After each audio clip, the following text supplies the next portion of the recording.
அப்ப புரியல, இப்ப புரியுது. நேத்து நம்ம ஒரு வீடியோ போட்டிருந்தோம். நம்ம மருத்துவர் ஐயா அன்புமணி ராமதாஸ் இருக்காப்ல, அவர் சொல்லியிருந்தாப்ல வருகின்ற ஞாயிற்றுக்கிழமை மே 11ஆம் தேதி, அதான் இன்னைக்கு, சித்திரை முழு நிலவு இளைஞர் பெருநாள் மாநாடு நடத்த போறோம். அந்த இளைஞர்கள் இவங்க தான். அது பாத்தீங்கன்னா இந்த மகாபலிபுரம் ஏரியாவில் நடக்க போது பொதுமக்கள் எல்லாரும் தயவு செய்து இந்த ECR OMR யூஸ் பண்றதை தவிர்த்துருங்க அப்படின்னு சொல்லியிருந்தாப்ல. அவர் பாவம் நல்ல மனுஷன், கரெக்டா தான் சொல்லியிருப்பாரு போல. அவர் ஏன் சொன்னாருன்னு இப்பதானே புரியுது. அதாவது பொதுமக்கள்கிட்ட கூட வேண்டி மன்றாடி கேட்டோம்னா அவங்க யூஸ் பண்றதை தவிர்த்துருவாங்க. ஆனா நம்ம கூட இருக்காங்களே தற்குறி பேரு, அவங்கள்ட்ட வந்துட்டு இந்த மாதிரி எதுவும் குரங்க சட்டை பண்ணாதீரான்னு சொன்னா கேட்க மாட்டாங்க. பொதுமக்களை நிம்மதியா இருக்க விட மாட்டாங்க. அவங்களால இடையூறு பண்ணாம இருக்கவும் முடியாது அப்படின்னு அவர் கட்சிக்கார இளைஞர்களை பத்தி நல்லா தெளிவா தெரிஞ்சுதே. பொதுமக்களை வேண்டி மன்றாடி கேட்டுக்கிட்டு இருந்திருக்கா. அப்படி அது தெரியாம நம்ம அவரை போட்டு கரைச்சு கொட்டிட்டு இருந்திருக்கோம்.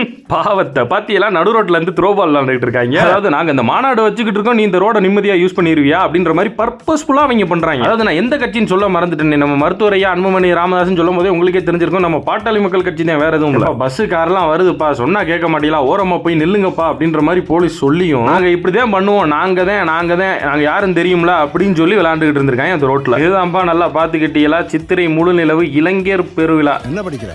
+2. என்னவா போற? இன்ஜினியர். மயிராவ